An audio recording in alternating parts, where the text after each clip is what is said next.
How we doing, people? Hope you are well. I hope you can hear me. I've got some problems with my headset. I've had to change it, and God knows what. If you can or can't hear me in the chat, please let me know. If I've got audio problems, I'll try and sort them out as best I can. And I hope I can sort it out for tonight. 'Cause we've got a show tonight, people. We are back. Football is back, and tonight is the Race for Europe show at 10 p.m. So I hope that you will all be there to join us. And myself, Lawless LB, Pete will be in the house, Errol will be in the house. We'll have Billy, who's now new to the Race for Europe show, our Villa fan. So please make sure that you join us this evening at 10 p.m. Listen, we've got some news, haven't we? Wow. There is a lot of news that's just happened in the last few minutes. Chelsea news, more FFP. I mean, what is going on here? This is crazy, isn't it? Under Roman Abramovich, apparently they're now being investigated from what's been happening back then. Roman Abramovich is gone, but he's still being spoken about. Let's be real. We all knew that there were some problems with Chelsea. So I don't know what's happening there. It's literally just been breaking now that Chelsea are in trouble yet again and are being investigated for FFP. What does this mean? Does this mean they get another transfer embargo? Does it mean they go to court and potentially have points deducted? Does it mean they get another fine? This is all becoming a bit silly now, isn't it? I do think they need to do one of two things. They need to actually properly do something about this by punishing the teams, or they need to not do it, just scrap it for me. Because by doing nothing, it's a bit pathetic, really, isn't it? Or by going, do you know what? There's your fine. Have that fine, equivalent of fiver to us, right? What they should do is say, do you know what? Like, you're going to have points deducted now. You've already had a transfer embargo. You're doing it again. We're going to deduct you 12 points from the start of this season. Same should happen to Manchester City if they get found guilty as well. Points need to be deducted because that's a proper punishment. And not only that, it's actually a deterrent as well to do it again. Because like Manchester City, with all these crazy charges that they're supposed to have been breaching, Chelsea have now done it yet again. They've had a season without a transfer embargo and a fine. They've just gone and done it again, really, haven't they? Or they've been found guilty from one before then or around the same time. So it's actually a bit pathetic, really, isn't it? Something needs to be done about this because it's getting really silly now. And if it isn't going to be a punishment that will actually deter a football club from doing it again, then just scrap it and let people spend what they want because it's pathetic otherwise. So that's the way I see it. Not much more to be said on that one. We are going to start though with the news from Arsenal goalkeeper or Brentford goalkeeper, soon to be Arsenal goalkeeper, David Raya. Now, the news of Matt Turner has pretty much been confirmed. And there's a rumour that if they can get this done within the next sort of 24 hours or so, he might actually start against Arsenal on Saturday. Can you imagine that Matt Turner has literally just lifted a Community Shield and now he's going to be playing against Arsenal in the next fixture against Nottingham Forest? Really interesting one, this one, because everybody's been talking about who's going to be the number one if David Raya comes in. And I think it's fantastic. I've got to say, guys, I think it's unbelievably good competition for Aaron Ramsdale. And if you haven't seen it, please go and watch Sophie Nicolaus' show from the Highbury Squad with Nick Ramsdale, Aaron Ramsdale's dad, on there, talking about how they welcome competition because they're in 4 competitions that they want to take seriously. They're going to have competition for places. Now, it looks like this deal is going to happen. Matt Turner was around £10 million, I believe. And they're saying now, Dharma Sheth has just been on Sky Sports News, saying that Arsenal are going to have a bid accepted of around £30 million. Now, that is basically a net spend of £20 million for a top-class goalkeeper. Now, I understand he's got 1 year left, but they wanted 40 million. The reason they said 40 million is because they knew they'd probably get around 30 and accept it. And it sounds like Arsenal have pretty much done that now. Around £30 million for a goalkeeper that, let's be real, has got a lot of attributes that I like. I think if you're looking at a modern-day goalkeeper, he's got everything and more. I think his shot stopping's great. His communication's great. I think he's got some presence around him, his command of his area, which is crazy because he's not the tallest of goalkeepers. But for me, his kicking ability is what puts him above the rest. I think if you look at most of Brentford's goals, it was either assisted by David Raya or it was like pre-assisted or created by David Raya. And I think to start off some of the goals that Brentford scored, if you look back, it's literally him kicking out. So this is a great signing. This is a huge upgrade on Matt Turner. I do think Aaron Ramsdale will remain number one. I don't think he's done enough for me to be dropped. I think for the last 2 seasons, Aaron Ramsdale has proved a lot of critics wrong, particularly Arsenal fans as well as neutral fans, actually, that were a bit dubious of this signing. And I think a lot of people are dubious in the other way now. And that's probably complimentary to Aaron Ramsdale because I don't think anybody was shouting out, get another goalkeeper number one. I think a lot of people were shouting out, can we upgrade on Matt Turner? Is that something we can do? And that's exactly what we've done. I'm sure Matt Turner will go and do well at Forest, and I hope he does. I wish him well. But for me, this is an unbelievably good upgrade. And I think when you look at what David Raya can do, it's not somebody who's coming in to sit on the bench, but at the same time, he's not somebody, I believe, who feels he has a right to be number one. But he's certainly going to allow competition. Aaron Ramsdale, I think, likewise, will now have to look behind him and think, I make a mistake. David Raya is going to get given that nod now. And Matt Turner perhaps wasn't going to. I think it was quite clear the amount of drop-off between the two goalkeepers. I think they're level pegging now. And I would say that in the last couple of seasons, Aaron Ramsdale has been great, but so has David Raya. And a lot of people would say he's better. He's the older of the two goalkeepers. He's the more experienced. I believe he's the Spain number one now. Maybe I'm wrong with that. Maybe it is still De Gea. But I think he is the number one. Let us know in the chat. This is a fantastic signing. And as far as Arsenal are concerned, before I move on, I do think personally that there's going to be a lot of business, outgoings and incomings in the last couple of weeks. I can see moves for Runnison, Cedric, Holding, Tavares, Lokonga. There's quite a few Pepe. Maybe there's rumours of the Balogun situation happening to Inter Milan. So we're going to have to look, aren't we, and see where we are with that. No interest in Runnison or Cedric as of yet, but Nuno Tavares is getting interest from both, I believe, Werder Bremen and Wolfsburg, who are both interested over in Germany. We're looking for around 15 million euros. We signed him for 8 million. I think there will be some form of compromise around 10 million euro mark. I don't think we can be too greedy on this one and push for too much. I actually don't mind Nuno Tavares going forward. I just think defensively he was a shambles. His positioning at times was really worrying. And he reminded me of the likes of Santos and Kolasinac in terms of his defending at Arsenal. But going forward, he was tremendous, in my opinion, and really showed glimpses of what he could do potentially. So I think it would be a good signing for a team like that. He's definitely a player who can play it free at the back. He's not a full-back, wing-back for me, or a winger. And I think that Marseille got something out of him when they played him there, some goals, but I think he could be off. Sambi Lokonga, it looks like Burnley interested. I imagine there'll be some form of loan with an obligation to buy there. I don't think we can, again, get more than like £10 million. I think we signed him for 17 million. I don't think we can look to go towards 20. I don't think he's done enough. I think we'll have to come down between 10 and 15. But Vincent Kompany is a massive fan, and that could do us a favour. That could allow for us to go in with something along the lines of 15 million with a loan with an obligation to buy. Burnley have got some midfielders. They've not got unbelievable. I think it's Brownhill, is it? And they've got, obviously, the likes of Sanderberg, who they've just bought, or Sanderberger. If they can get Lokonga as well, they're boosting their midfield depth. I think Pepe has interest from Besiktas, but because of the wages he's on, I think it's £147,000 he's on. Listen, Besiktas are going to potentially get him 90 to 100 tops. That's going to be tops. They've signed Oxlade-Chamberlain, apparently, so they're now looking at Pepe. I just think we need to try and get anything to him. I just don't want to mutually terminate his contract. I think it'd be really sad. Even if we got anything from 8 to 10 million for Pepe, just accept it. You're not going to get anywhere near to 25 million. You're not going to get 15. You're going to have to try and look towards 8 to 10 for Pepe and just get it done. Patino, it looks like there could be a buyback clause in his contract towards Arsenal. Don't know who the interest is at the moment. A few English clubs and also some foreign clubs interested in Charlie Patino. And of course, up top, there is the discussion about following Balogun. Now, Balogun hasn't played a game of football for Arsenal in pre-season. He's not looked close to the team. He's never really got in with a chance under Mikel Arteta, even previously as well.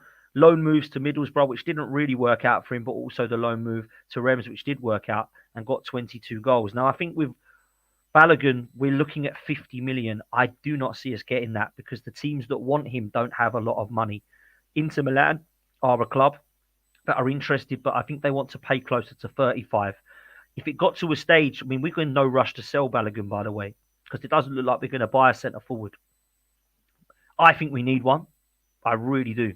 Like, I really think we need a centre forward, but it doesn't look like we're going to get one. I think they're going to stick with Jesus and Trossard. I would honestly consider going for Ivan Toney. If it's not going to be a Vlahovic or a João Felix or somebody of that mould or that ilk, then I would go and get Ivan Toney and allow him to come in January. Let's hope that Arsenal have the season where in the new year, Ivan Toney walks into Arsenal and we're in all four competitions still.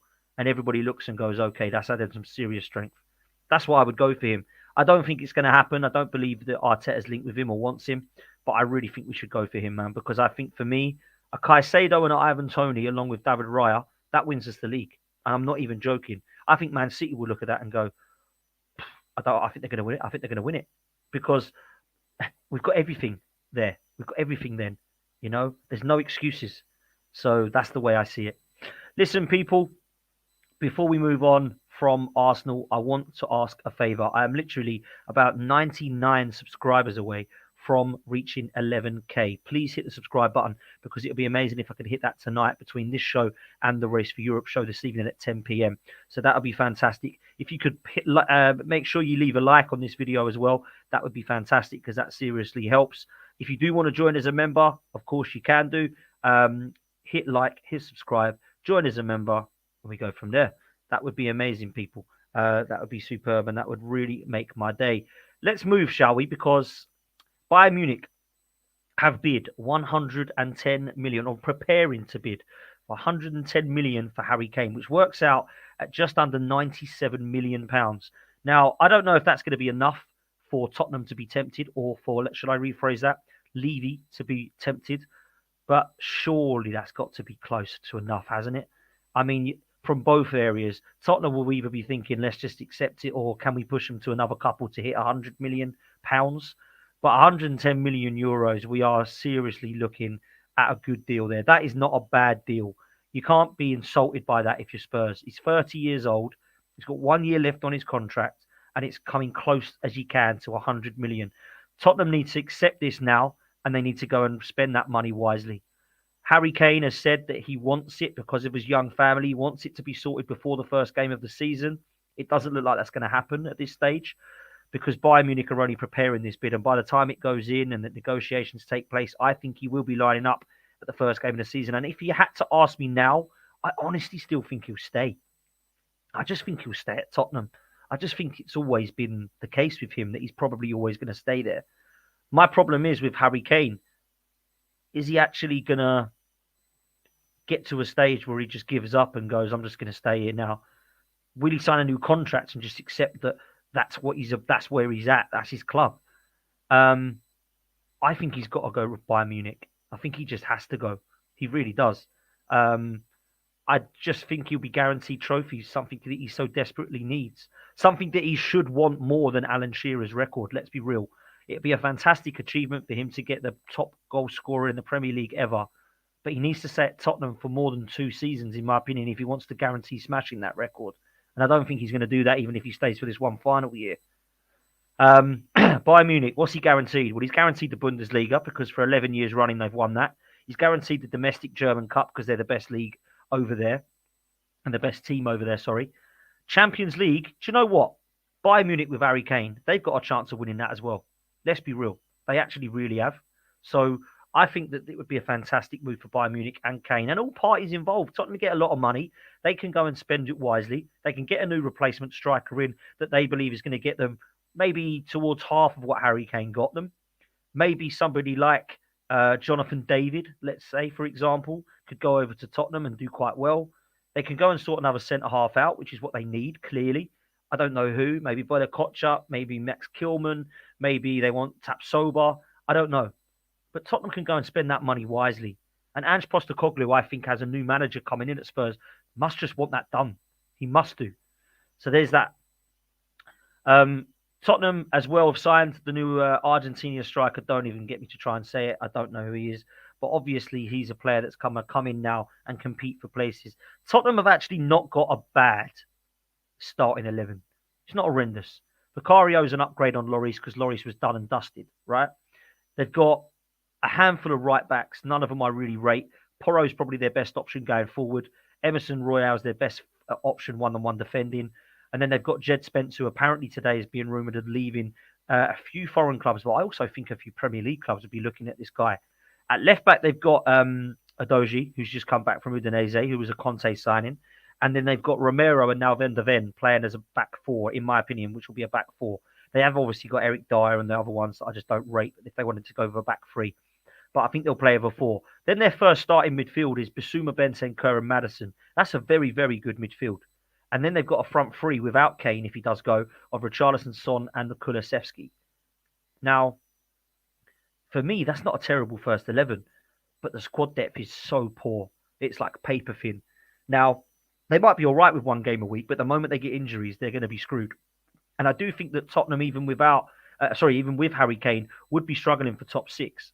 But I do think, or pushing for top six, but without him, I think they're looking at a top half club potentially with a couple of injuries. It could be that bad. Like they literally have no cover because they're a couple of injuries away from Dyer and Ben Davies getting back in that side. They're a couple of injuries away from Oliver Skipp and players like Dane Scarlett having to be called up if one of their strikers is not good enough. So I do think they're going to struggle, man. I really, really do. But let's see what happens there. Let's talk a little bit about Maguire and McTominay to West Ham, shall we? Because that sounds like it could be happening. I don't know what's going on at West Ham. We're going to talk a little bit more about this with Lawless tonight, so make sure that you're aware and here. 10 p.m. people, do not miss it. I've got to say this. I think West Ham are an absolute shambles. And I think they're going to struggle again. I believe it's going to be another relegation fight for them. I really don't see where they're going to go in at all. They've got a director of football that's come in and does have no telepathy or understanding or communication with Moyes. They're not on the same page. It reminds me very much of when Raul Sanlehi was here with Kia Jarachkin and Unai Emery and Hus Fahmy and Ivan Gazidis. It reminds me very much of that time where they're all pulling in different directions and no one's on the same page. It looks as if they're going for Maguire and McTominay. Now, I don't think they're shambolic signings for West Ham, but I certainly don't think it's exciting. I think when you replace Declan Rice with McTominay, no, it's not for me. Now, I understand they're not going to go and get Declan Rice, but could they have not put 30 million towards Calvin Phillips now that Man City have signed Kovacic and they've got Rodri? Could they not have put money towards Zakaria and try and got him? Could they not have got Palhinha from Fulham? Could they not have got Fofana or Onana from Everton? They've gone for McTominay. And at centre-half, I've got to say this, and I stand by it. I said it to the lads the other night. I don't even think that Maguire gets in the first team at West Ham. I'd have Zuma and Aguerd ahead of them both. So, I don't know. Maybe they'll go to a back three. Maybe that will allow for their full-backs to turn into wing-backs, which I think Sue Fallon and Emerson will probably do better. They've sold Scamacca, so who's up front for them now? I've no idea. Antonio again. They're in a mess. They're in an absolute mess. So let's all laugh at West Ham. Make sure you stick around tonight at 10 p.m. because a few of us are going to be sticking a boot into Lawless and he's not going to like it. So it's always fun when that happens. Let's move to Wolves quickly because Lopetegui's future is in doubt. I don't know what's happening there, but it seems that there's a couple of clubs at the moment that are just pulling in different directions, and this is one of them. I don't think Lopetegui's understanding what's happening at Wolves, but they're in serious threat of financial fair play. The only players I believe they can get in at the moment are looking like they're going to be on loan. They've sold two of their best players and two of their spine in Nathan Collins and Ruben Neves. They haven't got a centre forward because Raul Jimenez has now gone to Fulham. What's happening at Wolves? They're for the drop. I tell you this now, Wolves are in with a shout of being relegated because Wolves, in my opinion, can't score goals. They concede goals.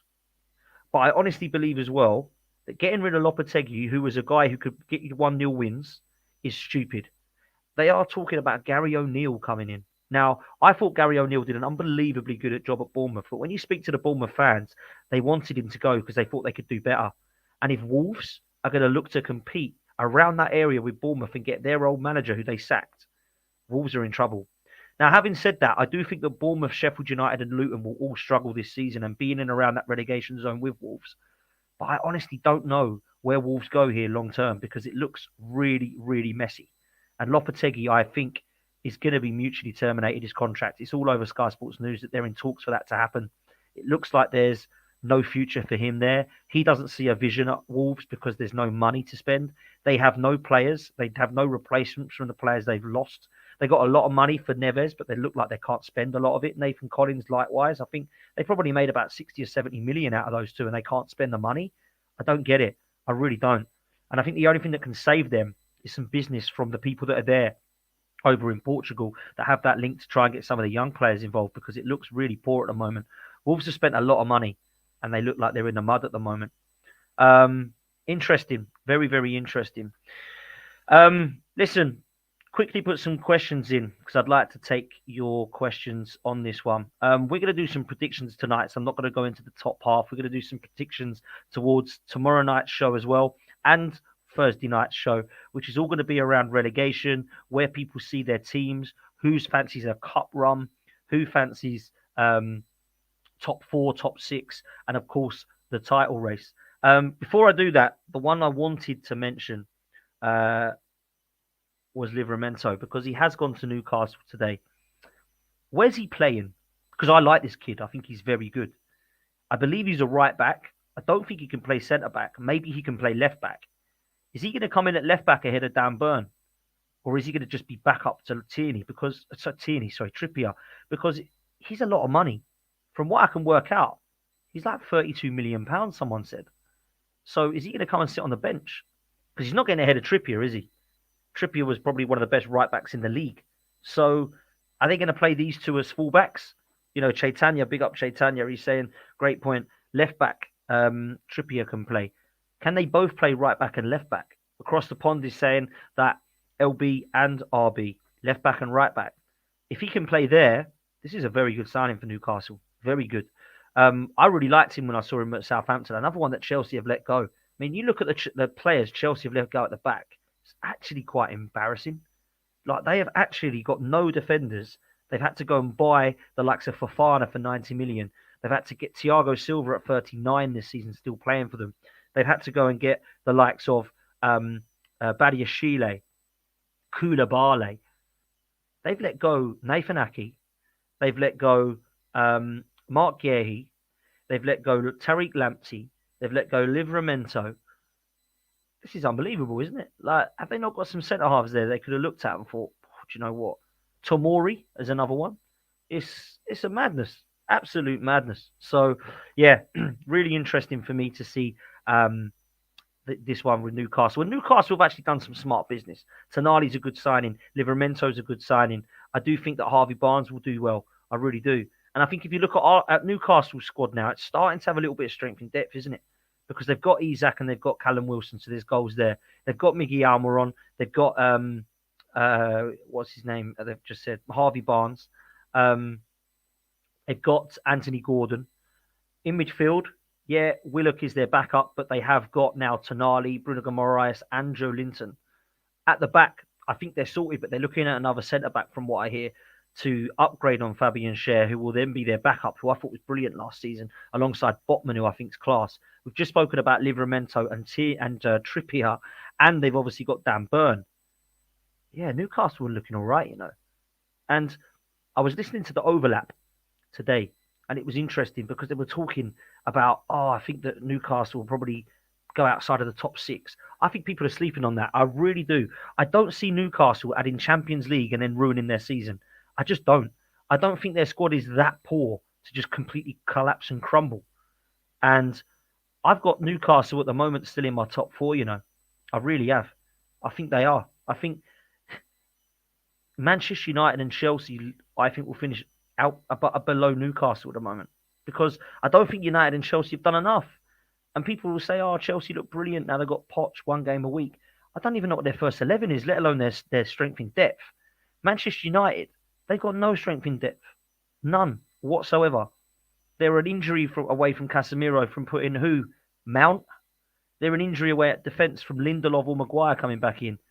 They're an injury away from Højlund, who's already injured, who might get injured again and have Martial playing back up front. They got no strength in depth whatsoever.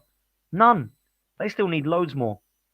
Liverpool at the moment look closest to Arsenal and City, in my opinion, in terms of squad strength in depth. I think that if they do get Lavia over the line, which will probably cost them close to 50 million, that they've managed to sort out their first 11 to look good enough, and they've got a little bit of strength in depth. But it is an amazing amount, because if Lavia gets injured, who have they got? Bajcetic again, or Thiago playing holding. So Liverpool are looking poor defensively and in centre midfield defensively for me. Because if you've only got Lavia and Van Dijk, what happens when they get a knock?